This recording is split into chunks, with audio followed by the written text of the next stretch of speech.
Sebanyak 49 pelaku pungutan liar ditangkap, usai para sopir truk kontainer mengeluh kepada Presiden Joko Widodo.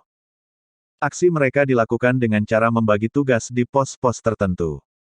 Kabid Humas Polda Metro Jaya Kombes Yusri Yunus mengatakan, puluhan pelaku merupakan karyawan yang bekerja di depo-depo, termasuk bagian petugas keamanan.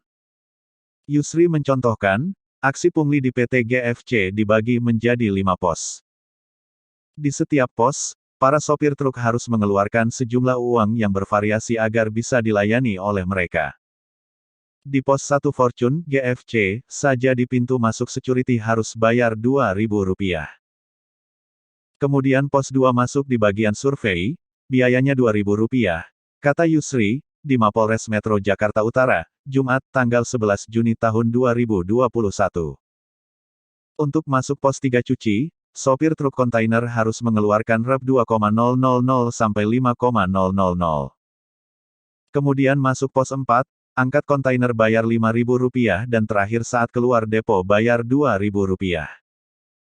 Saya ambil terkecil, karena biasanya siang itu beda dengan malam, karena pengawasan siang itu lebih ketat dari malam hari, sambung Yusri. Sebelumnya, pelaku pungli sudah menyiapkan kardus-kardus untuk menaruh uang dari para sopir truk kontainer. Yang kami amankan sekarang ada 49 orang, dengan perannya masing-masing, dengan kelompok-kelompok masing-masing di pos-pos masing-masing, di 2 PT di sini, baik itu PT DKM dan juga PT GFC, yang diamankan. Dari Polres Utara sendiri, ini telah mengamankan 42 orang,